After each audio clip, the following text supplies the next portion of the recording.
Hello, everybody, and welcome to a brand new edition of HCAM Sports Talk. I'm Tom Nappy, and we have the whole crew back together on today's show. We got Andy Barron from MyFM 101.3, Jared Keene from the Metrowest Daily News, and Kevin Stone from New England Football Weekly. Journal.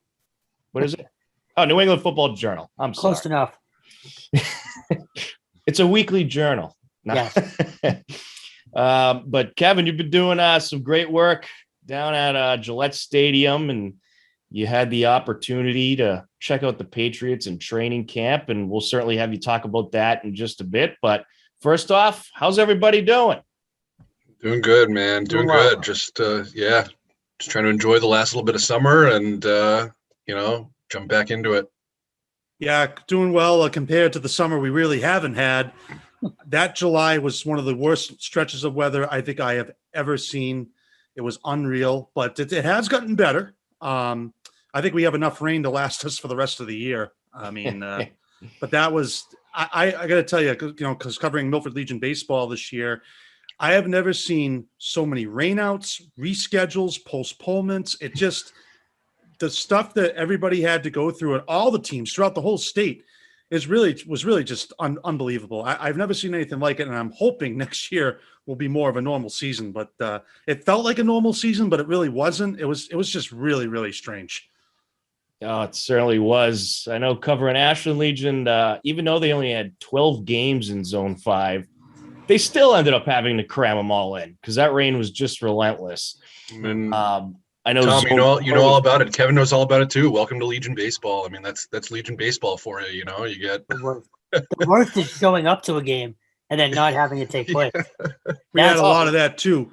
Just some violent thunderstorms, and the other problem was, guys, too, is a lot of these fields were just getting battered with rain. They couldn't play on them. I mean, luckily with Pheno Field, we have such a great crew over there, but so many fields throughout the state were not playable for a long time, and that wreaked havoc.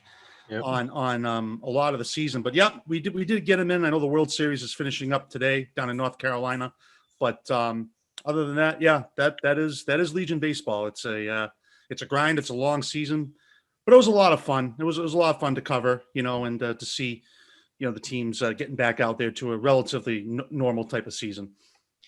Yeah, it was fun to have the relatively normal type of season.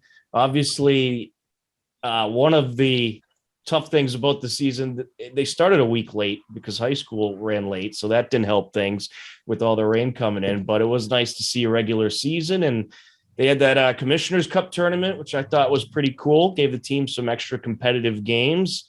I wish Ashland was able to go to the state level because they did advance. They won the zone in that Commissioner's tournament, but unfortunately they didn't have enough players. They had too many guys going back to college and things like that. So obviously, when you got to go back to college, you got to go back to college. Not much. That Franklin team that played in that was good. That Franklin team was really good. Yeah, they won it, didn't they? Yes, they did. Yeah, they did. They had a good squad. Yes, they beat. Who'd they beat? Natick. Maybe Peabody. Was it Peabody? Yeah, Peabody in the final. Yeah, they beat Natick in the first game. And then they just rolled. They had they had some good players. Definitely. Starting the season late really wreaked havoc on the entire season. And then you throw the rain on top of that. It still just boggles my mind that we had an MIAA tournament game playing on July 6th. That's just can't happen again. I mean, that is way too late. You should not be playing after the 4th of July. I'm sorry. Listen, I'm glad they had tournaments, but you could tell that it just wreaked havoc on these summer sports, never mind in a normal season. But because normally the Legion season starts around Father's Day weekend. And, for example, prime example, Leominster did not play their first game until like July 7th. And then they had to shuffle around the whole season. I know, Tom, I'm sure your league had to do that too, but it was just, it really was. It was a season unlike anything that I've covered in my 20 years of broadcasting. It was really just a sprint to the end of it. Yeah. It was pretty unbelievable.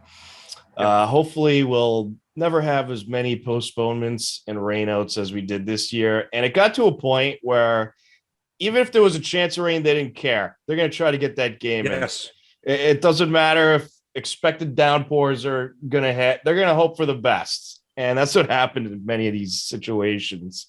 One quick story. I was covering a game in Northbridge, and myself, John, and Craig, and then the skies opened up. We literally just finished up the game because they don't have lights over in Northbridge. I have never seen so much rain, lightning, and thunder it was unbelievable. And I've seen a lot, but that was one of the worst things it was literally raining buckets. We literally just finished up in time. And that was something, believe me. Oh, the rain's been crazy. August, it has definitely calmed down substantially compared to what July was, but the seasons are over, so it doesn't really matter now. Thanks, Mother Nature. But what are you going to do? Kevin, how are you doing? You've been getting rained on over at Gillette Stadium at all? No, luckily I've been in the tent, so lucky that way. But no, to be honest, for training camp, you always think 95, muggy, guys puking everywhere, but they've had fantastic weather, for the entire camp. I was down there for, I think it was 12 straight days. I don't think it was above 70, any of the mornings that I was down there, or 75. So they've gotten really lucky. Yeah. They've got lucky. I know down in Philly, I think it's pretty hot this week, but for what we usually think, training camp is, they've had it pretty easy, man. Oh yeah, it's been 70s, low 80s. It's been very nice out. And they've been practicing in the morning too, which that obviously helps. But even their 3:00 practices last week, I mean, those were 80 degrees. Like it was nothing what you usually think training camp should be like. So I'm curious to see conditioning wise what they look like on Thursday night. Yeah, that'll be a factor. And, it's almost like you probably want a little heat during preseason to get ready for it. Because, some of those games in the early September weeks, they can be hot, especially if you got to go down to Florida or something like that. But how's everybody looking? How's the camps looking? How's the crowd over there? I can't imagine you're getting the crowd that Tom Brady used to draw in, but I know some of the practices have seemed pretty packed based on some of the pictures I've seen. So the first two were jam-packed. Every other one has been, maybe 200-300 people there. I mean, there are a huge gap. So clearly they don't have that star power anymore, and the other thing too, there's no autographs this year. So, kids that want to come down during a camp or something like that with their parents or camp counselors or whatever, it might be, there's nothing really for them to do. I mean, they have some games and stuff like that. But if you're trying to bring a kid down, it's usually for the autographs, right? I mean, I know when I was a kid, that's the reason you went to any of that kind of stuff. So that's probably been a huge factor. On the field, look, I'm pretty sure, I think we're all Mac Jones guys. So unfortunately, I don't think he's going to be starting week one. I think it's Cam, and it's not because of what Mac has done. It's what he hasn't done. He hasn't pulled away. It's for Belichick to start a rookie over a veteran. It needs to be obvious. And, at times it looks much cleaner when Mac is out there, but overall he hasn't been a world beater. So unfortunately, I think we're stuck with Cam for a little while, at least. I think Mac Jones looked substantially better in game one of preseason, though. Cam Newton had some horrible passes in that game, and Jones looked pretty good. He looked like he could really manage this offense. So that's the thing. It looks like an offense. Like it just looks like a regular offense. You saw the other night, they were 5 wide. I mean, they haven't been 5 wide since Brady was here. You can't do that with Cam. So it definitely looks different. But again, the problem is, in those team drills during camp, it's nothing glaring. It's not. He doesn't look like, a first rounder. He just looks like another guy who looks better than Cam, but what is that? To Belichick, it doesn't mean much, I don't think. So I hope I'm very, very wrong, but by all accounts, I think we're stuck with Cam. Well, I got to tell you, when Mac Jones came out, that crowd was loud. I mean, that we have not heard that in a long time. And he clearly hasn't pulled away, but there was a couple things that I liked. He didn't seem like he really got flattered in the pocket too much. He made a couple good throws. He still played with the starters. Yeah. He's not going to start. I mean, Cam is the starter. I've been telling people that for months now. The only way that Mac Jones gets in is if that Cam Newton is so bad, like I'm talking, he can't even like complete a pass. Yeah. But if this team's like 6-1, no, Cam is still the guy. This is still a bridge year, but I'm encouraged. I finally feel like they potentially have the next guy. He's got Jimmy Garoppolo's old number too, number 10. So Right. it's fun. Real quick, you mentioned, he looks comfortable, particularly in the 2-minute drill. I mean, we saw it the other night, but every day in camp, his 2-minute drill is night and day better than Cam's. Oh yeah. Cam's humming balls on the dirt. He's missing screens. Like, that's obvious. And again, we saw it Thursday night. That 2-minute drill to open up the second half, we haven't seen an offense like that in a year and a half. No. So it's very apparent. But again, unless it's, completely out of this world, I just don't think they'll trust him yet. No, and why would you really start him, honestly? I mean, this is your future, okay? And you've got to take it day by day. I mean, I do think eventually he gets in. I just don't think it's going to be, unless if Cam Newton gets hurt. I mean, and I think we all can agree, Mac Jones is better than Brian Hoyer. I don't think anybody would ever start, over him that. But I got to tell you, too, I was just impressed that the offense finally looked like they were moving the ball. I really liked the running game. I know it's preseason. I get it. But the one guy that really, really stood out to me was Jonnu Smith. This guy is a player. I mean, I know he only had one reception, but it's the way he did it. We haven't seen that since Rob Gronkowski. This guy is a force on the field. Well, I could have told you that Jonnu Smith is going to be a force a couple years ago. I mean, that guy's unbelievable. Just seeing it. I obviously seen it in a Patriots uniform is very nice because I don't think have they actually had any tight ends the last 2 years. No. The answer is no. So to actually have tight ends now, and especially elite tight ends, it's literally from one extreme to the other. It's really nice to see. And to that point, real quick, too, there's been a few times in camp where they're hitting Jonnu the ball off in the backfield. He's going to be all over the place this year. He's basically, hopefully, a better human, but he's Aaron Hernandez, basically. Just offensively, it looks like the way they're going to use him. So he's the most intriguing guy. Aside from Matt Judon on defense, Yep. I think he's the most intriguing guy on the team this year. I'll be surprised if there's ever a worse human than Aaron Hernandez in the league, but Right. you never know what could happen. But It's just very encouraging. Very encouraging to see that they have playmakers that can make plays that they have to defend, that they have to prepare for. And that just made me feel very encouraged. I really liked the running game. I liked Ramondre Stevenson, James he White. was very impressive to me. Yeah, Harris looks good. I'm done with Sony Michel. It's time to move on.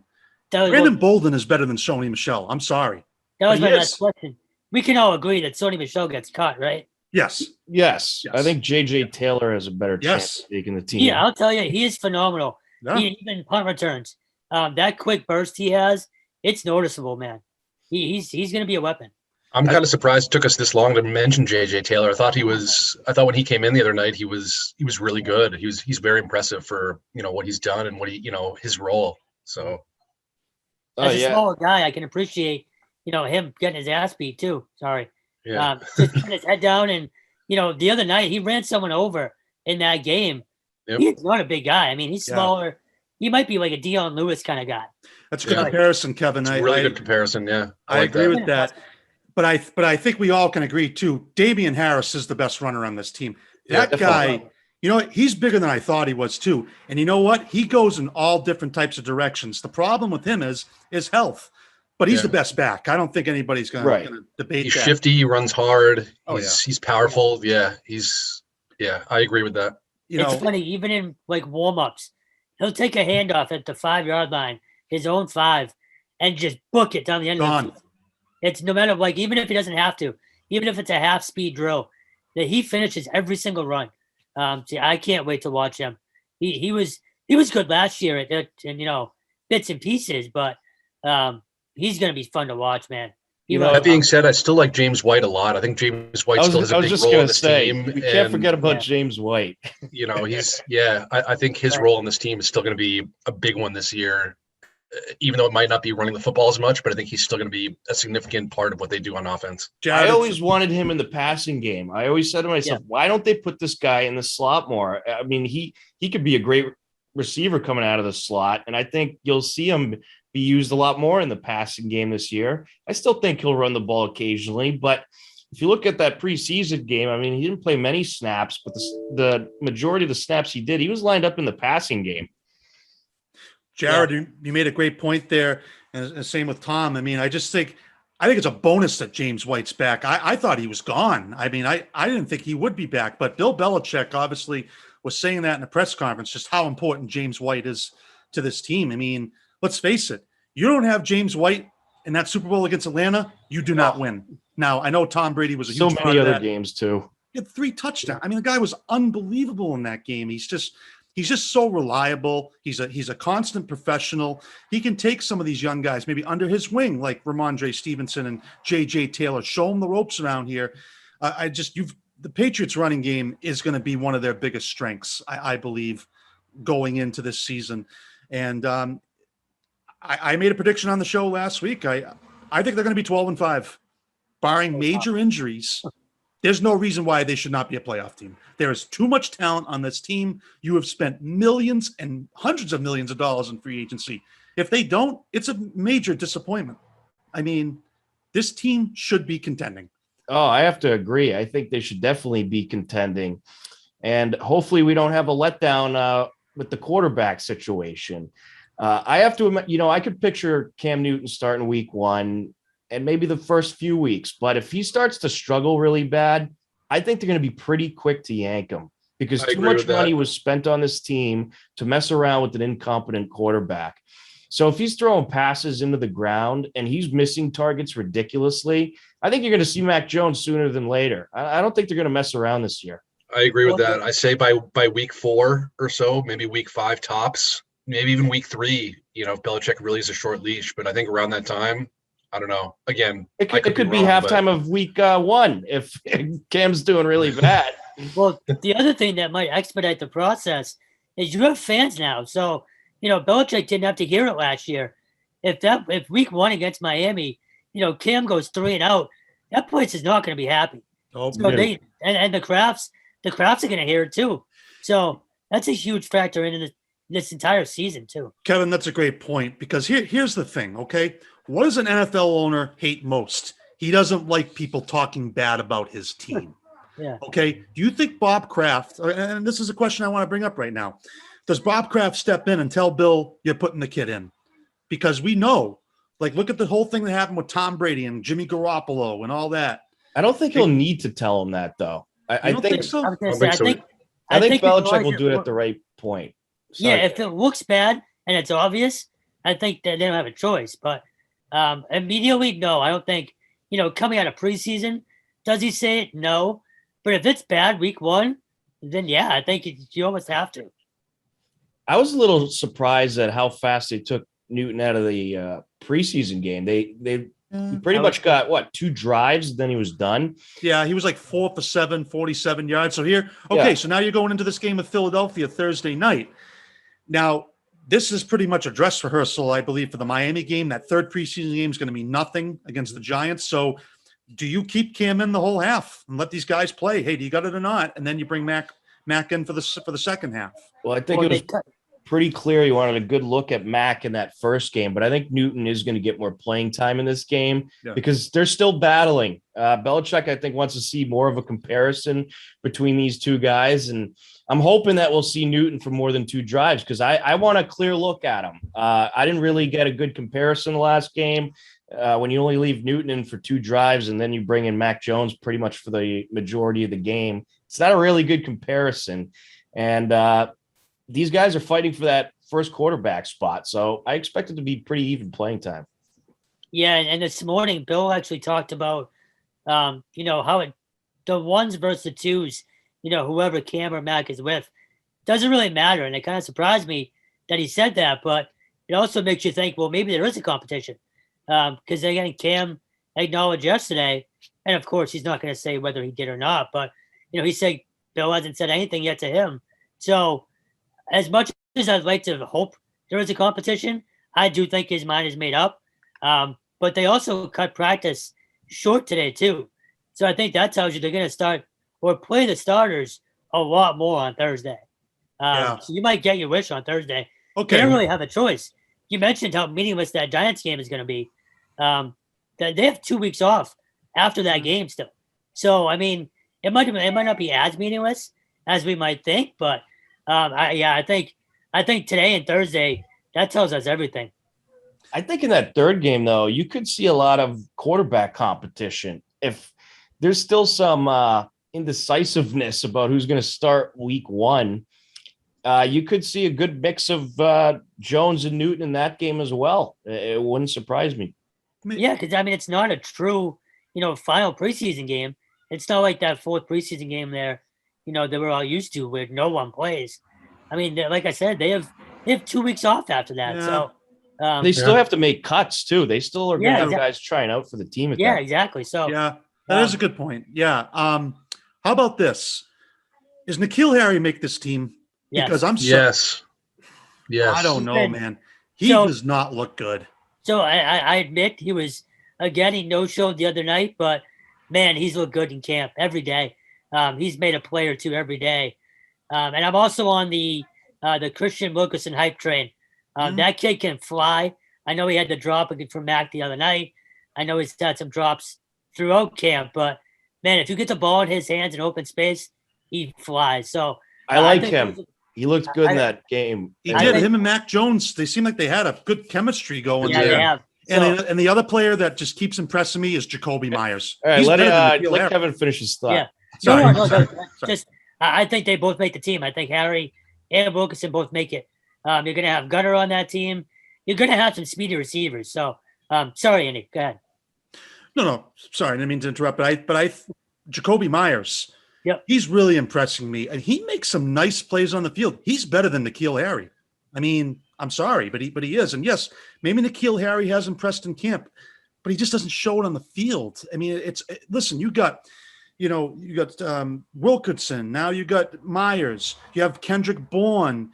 You got guys that are ahead of him. I mean, it's going to be tough for him to find a way to fit in here. I think they want to make it work, but I don't know. It just, you got to see it on the field. And right now I'm just not seeing it. It's just, this is make or break it. That's the great thing, though, about this preseason. There's so many interesting things going on. I mean, you got the whole quarterback battle. You got a whole lot of running backs and receivers that you are anxious to see something out of, or they might not even make the team. Obviously, N'Keal Harry's one of those guys who's been a huge disappointment. The reason I think he makes it is because I think Belichick is a bit of a stubborn guy and he doesn't want to give up on a first-round pick so early. So that's why I think he's going to end up making it. But if he's awful and he doesn't contribute anything, it won't surprise me if they cut this guy during the season. I think this is his last chance. If he doesn't get it right this year, N'Keal Harry's bye-bye. I think he knows that too. Sorry, Tom. I think he knows that too, and I think he's trying to step it up. And I think he adds another dynamic to this offense. Again, it's going to be interesting to see how much time he gets and what they do with him. But I think he only helps the offense, I think. I don't think he necessarily hurts the offense. If he's playing at a high level, at the level that we know he can actually play at, I think it's only a bonus for this offense. Again, I mean, there's a lot of competition, like we said. I mean, with Jacoby Myers, Gunner, Wilkinson. Obviously, we got the two tight ends that we're going to throw to a lot. So, but I think he can only help the offense again, especially if he brings it on the field, like you said, Andy, which he needs to start doing. Sorry, Jared, didn't mean to. I think the biggest thing we have to worry about is the fact that none of the new guys are pulling away from Harry. Like Aguilar's been good, Bourne's been good, but when they got signed, we all figured, okay, huge upgrade. It'll be obvious. It has not been obvious. Did Aguilar get shooken up, or is that just my imagination? I think he was at practice today. So, okay. But The only things I heard were Smith and Hunter Henry have been banged up the last couple of days or whatever, but that's it. Yeah, but just in general, like, again, when they signed here, we all said, all right, huge upgrade. It'll be, night and day difference. They're all in kind of the same mediocre category right now. So that's kind of troublesome as well. Yeah, you don't have that guy who just is the complete number one who just stands out. They that's just not who they're built. And I think they have some good receivers, but they don't have, they don't have a great receiver, but they have good enough receivers that they're going to score points. I mean, at least they should be able to. There are a lot of intriguing facts about this team. I'm ready for week 1. I mean, let's go. Let's get this show on the road. I mean, I think everybody is at this point, but I think the other thing we need to look at too is the defense is going to be a lot better, especially up front, where they did not have a presence, no pass rush whatsoever. That has completely changed with Matt Judon. He's going to bring an entire new element to this team. I think the secondary is still iffy. We don't know with Gilmore yet. Speaking of that, Kevin, what's up with Matt Judon? He got hurt in that week 1 game. Is he good? Yeah, he came back. I think he was back in Philly yesterday. Actually, he hit a pick 6 yesterday. Oh, excellent. He's fine. That was scary. That I was getting nervous. I'm like, oh no, is this the preseason injury? I was terrified because I thought it was ACL. Yeah. But he stands out every single rep in camp. He's off the edge. He's flying. I mean, we all know you see speed and you know speed when you see it on a field. He just lights up wherever he goes. He's so noticeable. So Andy, you're right. He's going to be such a factor. I'm still scared about the secondary though, because I don't see Gilmore coming back anytime soon, and they haven't looked very good against a mediocre wide receiving core throughout camp. So and they didn't look good the other night either. Fitzpatrick kind of chewed him up. So their defense is going to be good, but with Gilmore, they're top 5. Without him, I don't know what they are. Top 15 maybe. I mean, it's a huge drop off.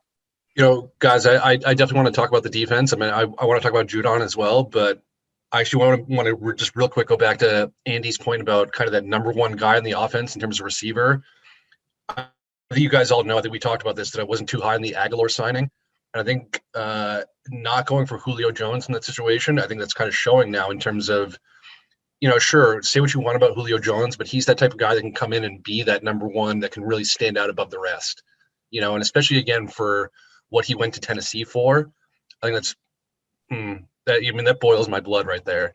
Again, I mean, I don't know. Sorry, I need to get that off Barron my chest. had one of the most epic rants of all time when they didn't get Julio Jones. That was like the best rant ever on the show.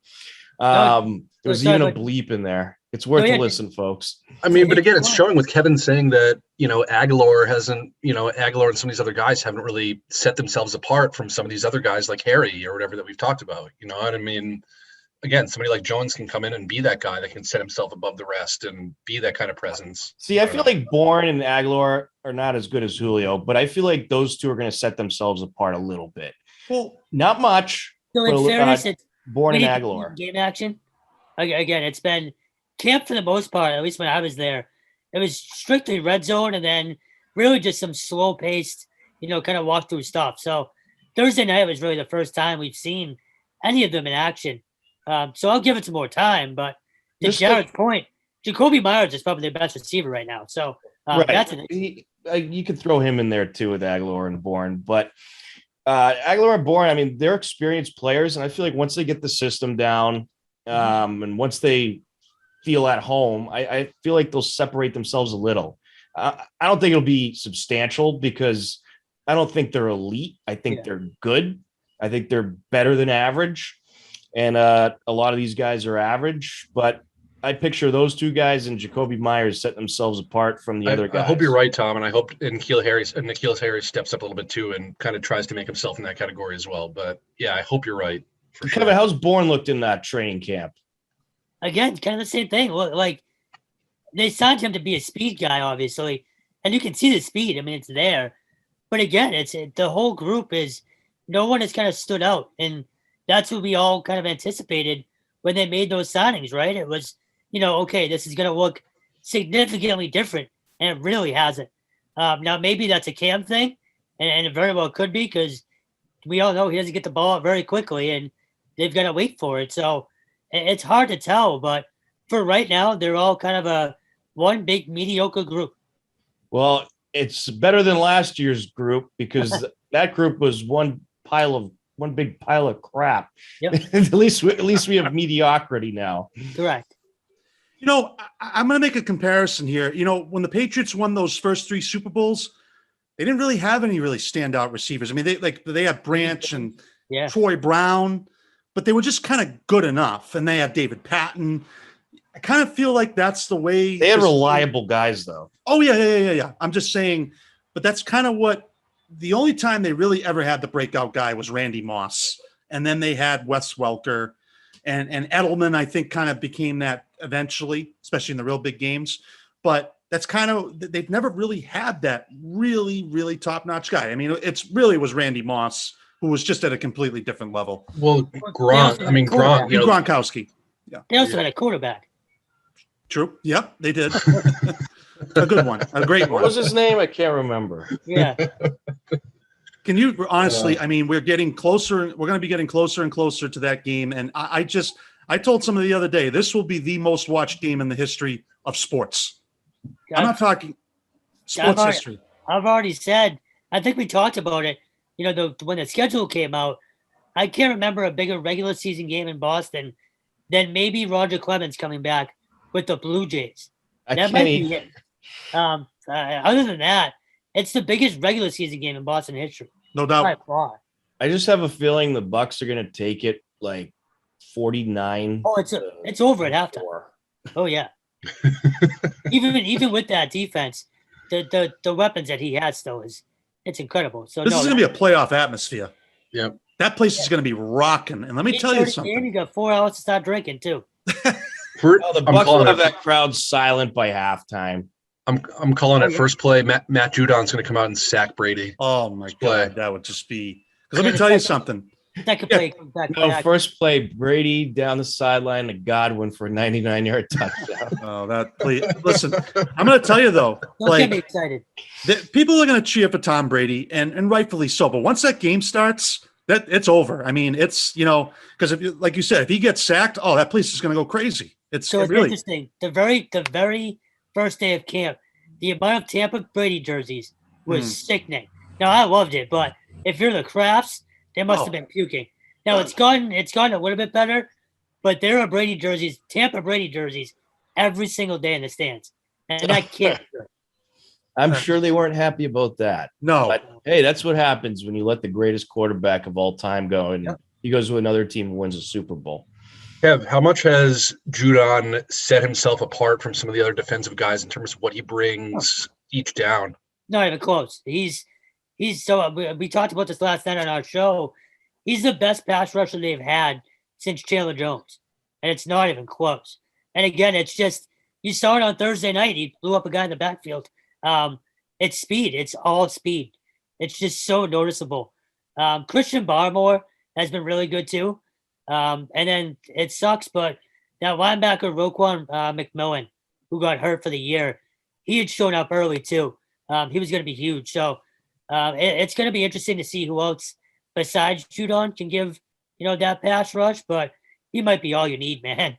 He is sick. Do you think Chase Winovich elevates his game because of Matt Judon? I hope, man. I mean, after last year, we thought Belichick hated him last year. But they might not have a choice just in terms of, again, you need more edge rushers. So who knows? I think he came back yesterday for the first day, maybe the day before. Yes, he's back. So we'll see. I wish I was down in Philly, but no, we'll see. Again, I can't wait to watch Judon. I can't stress that speed enough. The guy is just insane. He's so good. Again, he brings such a different element to our defense that again we haven't had since probably Chandler Jones. And I mean, he's a difference maker. He's gonna be absolutely insane this year. I'm so excited to watch him. And I will say, even though without Stephon Gilmore, the secondary wouldn't be completely screwed. I think Jalen Mills has been okay. J.C. Jackson's been really good, but there's clearly a deficiency there, without Gilmore. And again, if you don't have him back there, it does make that pass rush and their job harder. So he would just make everything easier. So and we all kind of knew that, but I don't think the secondary is completely done without Gilmore, but it would sure make life easier. It certainly would, but I think Jalen Mills will be pretty good at the secondary. Obviously, Gilmore's elite. Mills is definitely above average. I'd say he's pretty decent. You'd like to have him back, but let's not forget J.C. Jackson took a major step up last year, and I think he'll be a big part of that secondary too. I think obviously you'd rather have Gilmore, but I think they'll be okay without him if they have to play without him for a while. But hopefully that won't be the case. We'll wait and see. But, Gilmore last year, he kind of took a step down last year, didn't he? Yeah. He wasn't his usual Gilmore. So I think, the secondary's still pretty strong without him. Maybe not as strong as you'd like it, but strong enough, especially when you consider now that you got a good pass rush. I think Judon's going to end up being the pickup of the year, defensively especially, but who knows? He might be the best pickup overall. I think he's going to be incredible. And also, I love that you got guys like Hightower, Van Noy, Bentley. I mean, these are guys that can all chime in during the season, especially Hightower and Van Noy. I was relieved to see Hightower come back. I thought he was going to retire after the whole COVID situation. But I think throughout the season, you're going to see guys like Hightower and Van Noy really step it up. And it's going to be a lot of fun to watch. I think this pass rush is going to be awesome. Real quick, I'm excited to watch. No, go for it, Kev. Go for it. I was saying the one thing we haven't mentioned, this kid Quinn Nordine, the kicker. Holy Yes. Oh, I meant to bring that up. So there was a point during camp, I think it was like the fourth or fifth day, and where the media sits, we're right behind one of the goalposts. This kid kicked the ball that whistled by my head. Like, the old vortex football, you could hear the freaking thing. It's incredible. This kid's leg is unreal. Before he missed the PAT the other night, I think he was 17 for 17 inside Gillette between the in-stadium practices and preseason. Nick Folk is still hurt. So I think you're looking at the new kicker and maybe one of the best names and stories we've heard in a long time. He was looking on LinkedIn when the Patriots called him for a job. So he's a fantastic story. He's kicking with ease too, Kevin. Yeah. He knows the ball. He's hitting 50-yarders that are good from 60. He's got a booming leg, but I am worried about the extra points. I hope he's not one of those guys that hits all the 3-point field goals but misses a bunch of extra points. They're not a guarantee now. I'll take that over a guy who can't hit from 40 and over. That's true. Nick Folk did pretty good last year, though. Yeah. Kicking was the one decent part of their game last year. Yeah, but this kid's an incredible story. Oh, no yeah. doubt. I loved watching. I think it seems like he has a very powerful leg. And he came out, made that first field goal. What was it, 42 yards or something? Yep. Made it with total confidence, which is great to see. And that's tough for a rookie to do, that first big kick, and even though it's preseason. So that was nice to see. I think you have something here with Nordine. Mm-hmm. And Belichick, he's been pretty good at getting kickers usually. Well, not really. But I think this guy is going to be good. Jared, you had something you wanted to say, didn't you?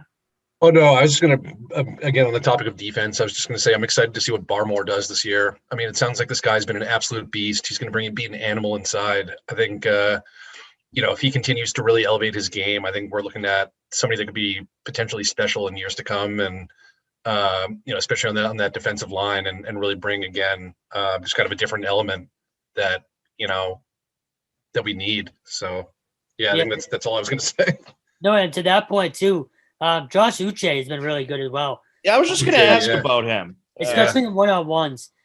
His, again, I keep saying speed, but it's so noticeable for a lot, in particular these linebackers. Like Uche, like I know Barmo is kind of an inside guy, but they can get off of blocks so easily. So, again, if Gilmore is back, they're a top 5 defense without question. Now, if he's not, they're between top 10 and 15. So there's a huge gap there. But to Jared's point, there's a lot of interior stuff and linebacking, play that's going to be impressive this year, I think. I think the offensive line, too, has a lot of potential. We haven't really touched on that. But, my biggest question is, can Isaiah Wynn stay healthy? He's a good player. Like, there's another first-round pick. A guy's got a boatload of talent, but he cannot stay on the field. And if he's on that field, major difference for this line. I think it's a good point, especially with, again, how much we talked about the running game and how impactful that could be in terms of what we do on offense this year. So I think, if he can stay healthy and we can get that, that offensive line going and again, really, playing at a high level, Again, that's only obviously going to help our running game, which I think we all agree is going to be, probably the key part of our offense this year. It all starts up front. That's football Yeah. 101. Starts with your offensive line. Yeah, I think the running game is going to be huge, especially the first few weeks. And especially if Newton's the quarterback, it's going to be even bigger. But when you bring in Mac Jones, I think the passing game is going to grow substantially. And I think you're going to see a very similar offense to what you used to see with Brady. And also one of the things I was thinking of, if Newton doesn't work out as the starter, becomes the backup, he could be the Taysom Hill role kind of guy. You could have all kinds of different wildcat packages throwing Newton in there because Newton can run the ball. He can catch the ball. He's fast. He's a guy that you could still involve in the game plan. I think eventually Mac Jones will take over this team. I just don't think Newton has it anymore. And I also think that Mac Jones gives McDaniels and the Patriots in general an offense that they're more comfortable with. Tom, to that point, there are guys in the media like Gasper and Volan who actually think that's a real possibility, like bringing Cam in the red zone. I hate the idea.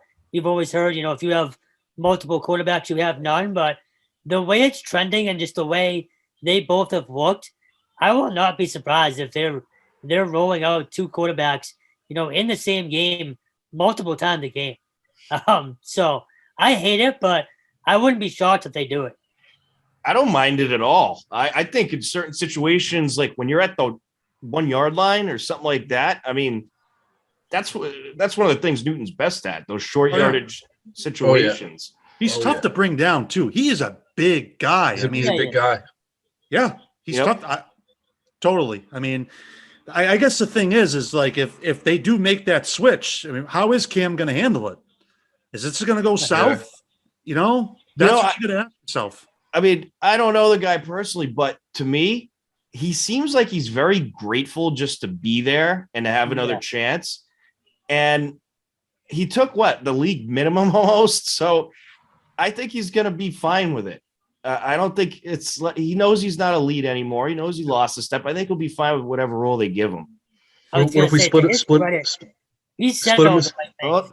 Go ahead, Kevin. Oh no, sorry, my bad. No, I was going to say he said all the right things. So if nothing else, I think that's why Bill might stick with him is he has played the perfect Patriot since day one. He has said every single thing right. So whether he deserves to be on the field or not, him talking in the media and doing it the way he has might earn him the job just on that alone. And that sucks. But to your point, he might handle it pretty well. Well, I don't think it's the worst thing in the world. I mean, I'd rather have Cam Newton as the backup than Hoyer. That's for sure. Oh, absolutely. Yeah. Oh, definitely. I think we all agree on that. I think that's pretty. Cam Newton is better than Brian Hoyer. Yes and no, but if you think back, that Kansas City game last year, the offense looked like the offense until they hit the red zone. Yeah. So, I mean, you're probably right. It probably is the lesser of two evils. But I'm not completely out on Hoyer. I'm still a mini Hoyer guy. I'll take Newton over Hoyer any day. Sorry. I think you should keep all three. I think it's good to have three quarterbacks on a roster. Yes. But no, I think if you're choosing a backup and you're giving me Newton or Hoyer, I'm choosing Newton all day long. But also the thing I love about Newton is he's a good locker room guy. The locker room loves him. They vote him team captain. So, he keeps the players happy. He's taking very little money. He's not expensive. So why would you get rid of this guy? There's a lot he could do with this offense, even if he's not the starter. And he's a good locker room influence and doesn't cost you a lot of money. So Newton's not going anywhere this year. This could be it for Cam. This really might be his last year. And, here's another thing that came to my mind, too. And unless he agrees to become a backup, I can picture him sticking around another year or two as a backup. Knowing that about the backups throughout the league, there's a lot worse than Cam Newton's. There. That is very true. But I have one game circled on my calendar is when the Patriots go to Carolina. Now, I know it doesn't seem like it's big, but if Cam is playing in that game, you don't mean to tell me he doesn't have that game circled on his calendar. Oh, he definitely does. He was pretty harsh when he said that Carolina gave up on him. I mean, it's not going to be the epic thing when Tom Brady comes here. That might be something to keep your eye on. You don't think to tell me he's not going to want to score a touchdown in that game? You'll see some Newton Wildcat in that game. Definitely. Yeah, So definitely. the easy solution to all of this is Trey Lance gets the job in San Fran, and Jimmy G just comes back here, and we finally end this.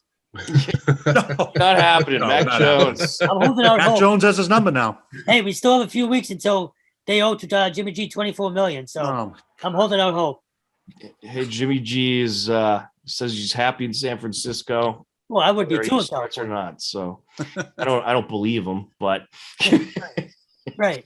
What a mess that is. I mean, really, there is so much tension between him and Kyle Shanahan. It's just I was going to say, have you ever heard a Ridiculous. coach just ripped his own quarterback more than he has?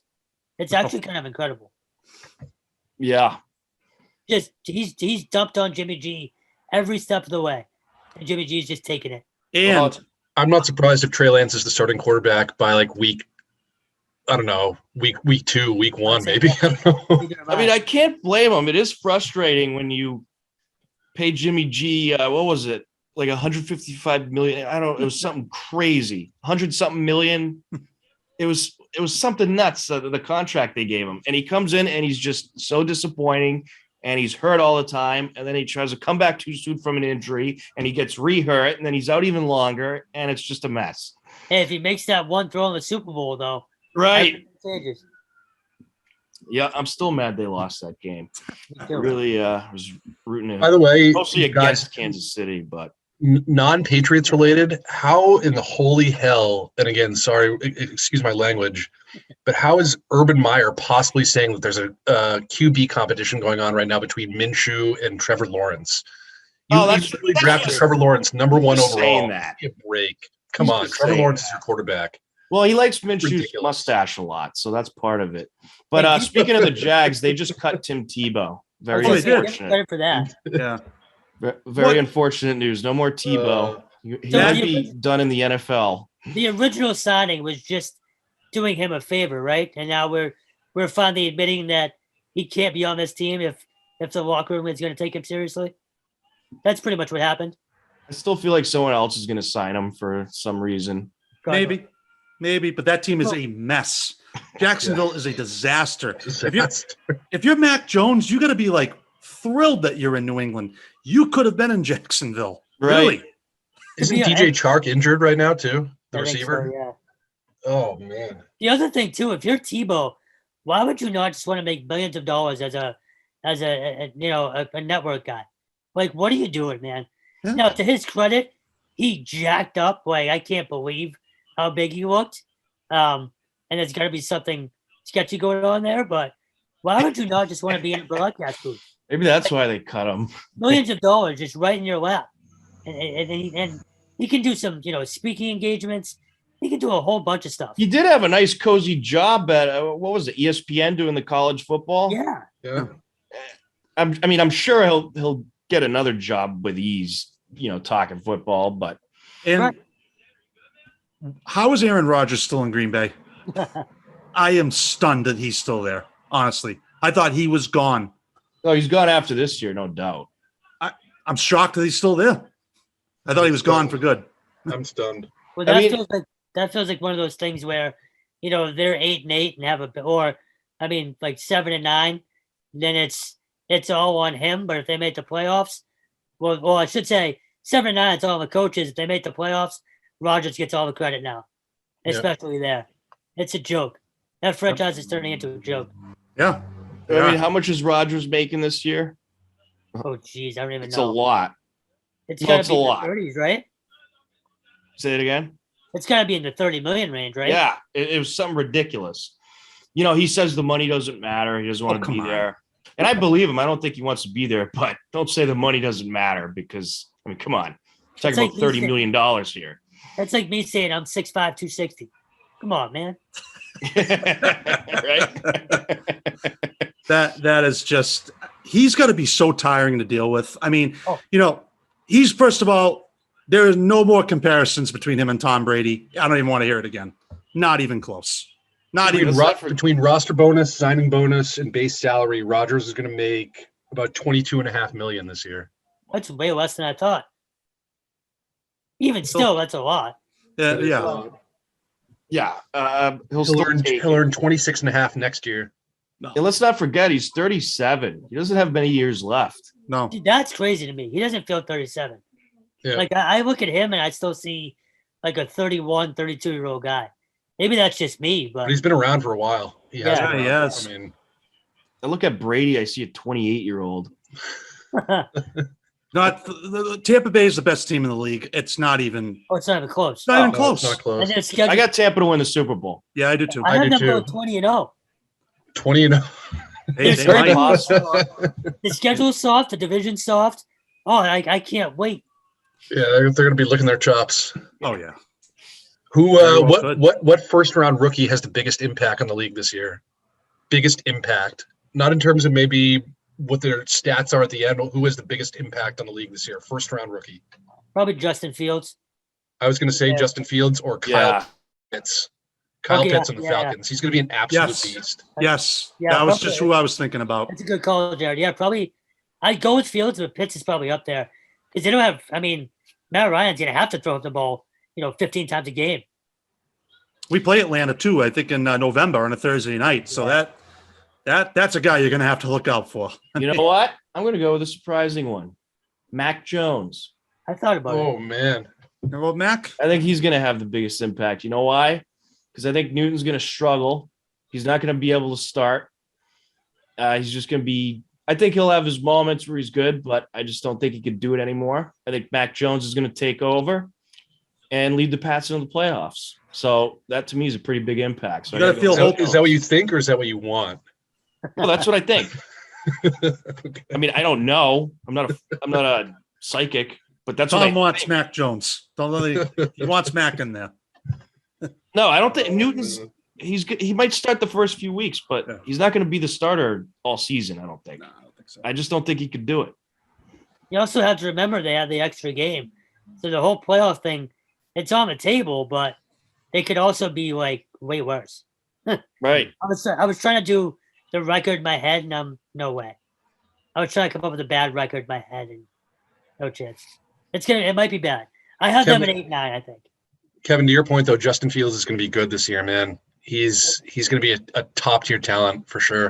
No If doubt about it. nothing else, they haven't had an actual quarterback in God knows how long. Right. Freaking stupid ass Trubisky. Yeah. I mean, come on, give me a break. Nope. I got him at 11-6 or 10-7. That's where I think they'll end up. They'll be right in there. They probably won't win the division. Buffalo will take that, but they'll grab a wild card. But, it wouldn't surprise me if Buffalo takes a step back this year either. I just don't think they're going to be as Yeah. good as they were last Yeah, I year. A lot of people have been saying that. Yeah. I think Josh Allen just signed a huge things for contract them last extension. year. Hmm. But anyways, it should be very interesting. A whole lot of fun. They got the Eagles this week on the road. That is a Thursday night game, 7:30 start. I think it's going to be interesting. A lot to look forward to in that one. You got the quarterback battle amongst the receivers, battle amongst the running backs. So I think it's the most interesting preseason we've seen in a long time. But guys, before we close up, any final thoughts? No, man, good to be back with you guys. I'm Yeah. looking forward to the season, and I know we'll talk some college and high school down the road as well. Yep. Absolutely. We'll have you talk some BC next time. I know you've been there Oh, yeah. quite a bit. Can't wait. National Definitely. champ this year. Love it. Oh, All right. man. Well, for Andy, Jared, any final thoughts?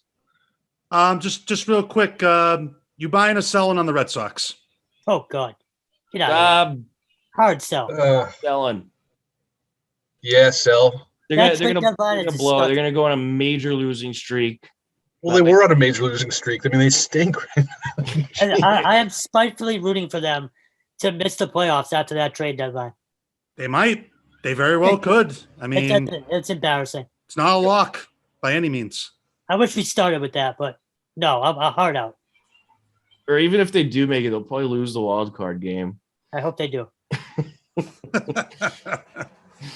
But yeah, hard sell on them. That was despicable that they couldn't get a first baseman at the trade deadline. Or a Awful. pitcher.